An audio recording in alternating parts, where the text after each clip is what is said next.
Hello guys, back to channel. मेरा नाम है मनोज और आप देख रहे हैं रवि हंस व्लॉग्स। आज हम लेके आए हिमालयन के लिए बिगेस्ट प्रॉब्लम के लिए सलूशन। और आज के ब्लॉग की शुरुआत मना ने करी थी, कैसे लगी आपको तो लास्ट में कमेंट में जरूर बताइए। और हम क्या लेके आए आज बिगेस्ट प्रॉब्लम हिमालयन की, आपको पता ही है बिगेस्ट प्रॉब्लम हिमालयन का टायर पंचर है। और एक ये नाइटमेयर की तरह होता है, बुरे सपने की तरह होता है जो तकलीफ देता है। और इसने भी मेरे को तकलीफ दी थी इस साल जनवरी में, जब मैं एक राइड पे जा रहा था। लगभग 4 बजे घर से निकला था और लगभग 5 किलोमीटर के घर से पास करा होगा मैंने, और मेरा रेयर टायर पंचर हो गया। और लगभग इसके अंदर 3 इंच की कील थी जिसने मेरी राइड को डिस्टर्ब करा। और 5 घंटे लग गए टायर पंचर लगवाने में, क्योंकि कोई भी रात को 4 बजे सर्दी में नहीं मिला। तो एक बिगेस्ट प्रॉब्लम है हिमालयन की। और हिमालयन 411 हो या 450, ये सबको दिक्कत देती है। और क्यों देती है इसका भी एक रीज़न है, आपको दिखाते हैं। ये क्यों टायर पंचर की प्रॉब्लम आती है आप जान ही सकते हैं, क्योंकि इसमें स्पोक व्हील यूज़ किए जाते हैं जो एक ऑफ रोडिंग बाइक है। तो ऑफ रोडिंग में स्पोक व्हील ही चलते हैं इसके रेयर में, और फ्रंट में स्पोक व्हील है। ये स्पोक व्हील हमें बहुत हेल्प करते हैं ऑफ टर्न में, ऑफ रोड में, कच्चे रास्तों में, जंपिंग रास्तों में। ये हमें बहुत हेल्प करते हैं, जिसकी वजह से ऑफ रोडिंग बाइक या एडवेंचर बाइक में ये स्पोक व्हील दिए जाते हैं। ये जितने भी प्रेशर होता है खड्डे में, बम्पिंग या पॉट होल में जाने में, ये सारे ऑब्जॉर्व कर लेते हैं, इसलिए कंपनी इसमें स्पोक व्हील देती है। बट इसका एक डिसएडवांटेज भी है। इसका एक डिसएडवांटेज यही है, जो आप राइड में होते हैं कि आपको डर लगा रहता है, एक सपना सा रहता है, बुरा सपना, कि रास्ते में ऑफ रोडिंग में या रिमोट लोकेशन में बाइक पंचर ना हो जाए। और मोस्टली मेरी जितनी भी राइड होती हैं ऑफ रोड होती हैं या रिमोट लोकेशन में होती हैं। जैसे मैंने अभी आदि कैलाश करा, ओम पर्वत करा या सचपास करा, और ऐसी मैंने मोर राइड करी जिसमें ऑफ रोडिंग होती है, रिमोट लोकेशन। मतलब 100 किलोमीटर 150 किलोमीटर तक कोई भी शहर नहीं होता और टायर पंचर की दुकान नहीं होती। और मोस्टली पहाड़ी इलाकों में आपको पंचर की दुकान नहीं मिलती। तो इसका एक सोल्यूशन मैंने निकाला है, और ये चीपेस्ट सोल्यूशन है, और ये टेम्परेरी सोल्यूशन कहूँगा। टेम्परेरी सोल्यूशन क्यों है, ये कुछ टाइम तक आपकी हेल्प कर सकता है। चलो उस प्रोडक्ट को दिखाते हैं आपको और जानते हैं उसके बारे में। रिसेंटली बहुत रिसर्च करने बाद मेरे को ये 2 प्रोडक्ट मिले हैं, मैनोल का टायर रिपेयरिंग किट और मोटूल तो आप जानते ही होंगे, बहुत बड़ा ब्रांड है ये, P3। और इसके ऊपर काफ़ी वीडियो बने हुए हैं, बट मैंने इसको कभी आजमाया नहीं था और इसके बारे में मेरे को डिटेल में कुछ पता नहीं था। तो मैंने काफ़ी रिसर्च करी, इसके बारे में पता लगाया। मेरे को 2 ब्रांड मिले हैं। ये मिला है मनोल ये आता है 450 ml में, और लगभग ये मेरे को पड़ा है 530 का। और दूसरा पड़ा है मोटूल का 300 ml कैपेसिटी में आता है, ये मेरे को पड़ा है 470 और 460 में। और ये दोनों मैंने मंगवाए हैं अमेजोन से, और इनका लिंक मैं बायो में डाल दूंगा।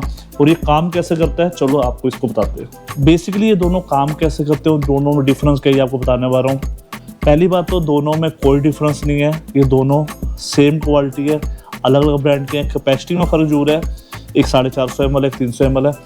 और ये काम कैसे करते हैं, आपके टायर कभी भी पंचर होता है, ऑफ रोड हो कैसे भी हो, तो उसमें किल लगती है सेंटर पोर्शन में। आप टायर के टायर का सेंटर पोर्शन है, इससे नीचे, शोल्डर से नीचे, इस हिस्से में कभी भी पंचर होता है तो आपने क्या करना है, कभी कील लगती है लगभग 3 mm की, 4 mm की, ये नहीं कि बहुत बड़ा नट टायर हो या ट्यूबलेस टायर हो, तो आपने कुछ नहीं करना, एक किट आपके पास होनी चाहिए। क्या करना है, टायर की कैप को उतारना है।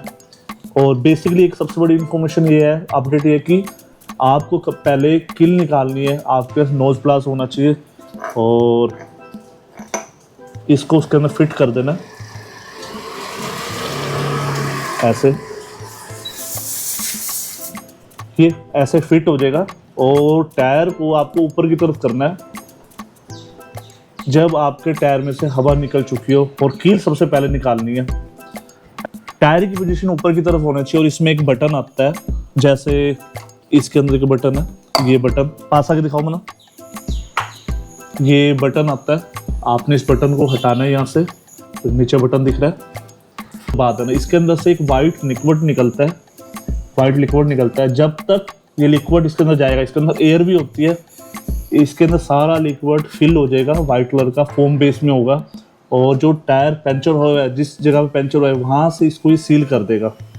जब ये पूरा लिक्विड फिनिश हो जाए, टायर के अंदर रिफिल हो जाए, तो आपने क्या करना है, क्योंकि इसके अंदर हवा का प्रेशर कम होता है, अंदर हवा भी होती है, तो आप एक एयर इन्फ्लेटर जरूर कैरी करना है, वो बैटरी वाला हो या मैनुअल हो, उसके थ्रू इसके अंदर हवा जरूर रिफिल करनी है, क्योंकि ये पूरी हवा को रिफिल नहीं कर पाएगा। एयर इन्फ्लेटर तो साथ में कैरी जरूर करना है।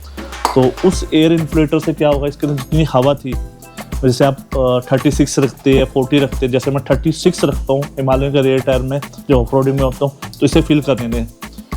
तो ये आपको हेल्प कैसे करेगा, क्योंकि ये टेम्परेरी सोल्यूशन है। टेम्परेरी सोल्यूशन में क्या होगा, आप इसको लगभग 80 किलोमीटर से लेके 100 किलोमीटर की रेंज तक जिस नियर बाई सिटी में जाके इसको टायर पंचर करवा सकते हैं, क्योंकि उसकी लाइफ ही इतनी है। जो फोम है उसकी कैपेसिटी है 2 घंटे से लेके 3 घंटे तक पंचर को रोकने की, जो ये सील करता है ट्यूब को या टायर को। तो आपको रेंज मिल जाएगी 80 to 100 किलोमीटर। ये बहुत बड़ी रेंज होती है एक राइडर्स के लिए। 100 किलोमीटर में कहीं ना कहीं आपको टायर पंचर जरूर मिलेगा, या आपको होटल जरूर मिलेगा। किसी होटल में पहुंच के आप नाइट स्टे कर सकते हैं और टायर पंचर की दुकान को सर्च कर सकते हैं। टेम्परेरी क्यों कहता हूँ, ये लॉन्ग रन सोल्यूशन नहीं है। तो आपको रास्ते में जब आप अकेले होते हो रिमोट लोकेशन में, आपको हेल्प कर देगा। आप कभी भी राइड पे जाए, आप कभी भी अपने शहर से दूर जाती हैं या एक राइडर है प्रोफेशनल, तो इसको जरूर कैरी करें और ये आपकी बहुत हेल्प करेगा। क्योंकि मेरे साथ तो ऐसा हो चुका है बुरे सपने की तरह कि मेरी राइड ख़राब हुई थी लगभग 5 घंटे के लिए, और आप राइड घर से निकलते हैं तभी पंचर हो जाए तो आपको बहुत बुरा लगता है। तो ये ऑफ रोडिंग या ऑफ टेरेंस के लिए जहाँ पर रिमोट लोकेशन है वहाँ बहुत ज़्यादा कारगर है। लेह लद्दाख जाते हैं मोस्टली, वहाँ पर टायर पंचर दुकानें आपको नहीं मिलती हैं तो वो 60 किलोमीटर 100 किलोमीटर के दायरे में मिलती है। बेसिकली आपको एक बार फिर एक बताना चाहता हूँ अपडेट, ये सिर्फ हिमालयन के लिए सोल्यूशन नहीं है, ये किसी भी बाइक में आप अप्लाई कर सकते हैं। Scooter, Activa, car, basically car में भी कर सकते हैं, बस कैपेसिटी डबल हो जाएगी इसकी। तो प्लीज़ अपने राइड को सेफ रखने के लिए, नाइटमेयर को आपका सपना सच ना हो, बुरे सपना आपका सच ना हो, तो इसको प्लीज़ कैरी करें। और इसका जो रियल टेस्ट है मैं राइडिंग में करने वाला हूँ। होप तो मेरे साथ पंचर ना हो, बट इसके बारे में मैंने बहुत रिसर्च करी है, उसके बाद मेरे को ये प्रोडक्ट मिला है और ये आपकी बहुत हेल्प करेगा। इसको मैं अपनी नेक्स्ट राइड में जरूर कैरी करने वाला हूँ और बेझिझक राइड करने वाला। जो मेरे मन में डर होता था उसको भूल के अब मैं राइड करूँगा। होप सो आपको मेरी वीडियो अच्छी लगी हो तो प्लीज़ सब्सक्राइब करें हमारे चैनल को, रवि हंस ब्लॉग को, और इंस्टाग्राम पे फॉलो करें रवि हंस ब्लॉग। आईडी मेरे डिस्क्रिप्शन में आ जाएगी। फेसबुक में भी हमारी सेम आईडी है रवि हंस ब्लॉग के नाम से, डिस्क्रिप्शन में आपको लिंक मिल जाएगा। मिलते हैं आपको नए ब्लॉग के साथ, नए सोल्यूशन के साथ, नए टॉपिक के साथ। जय हिंद, जय भारत, हर हर महादेव।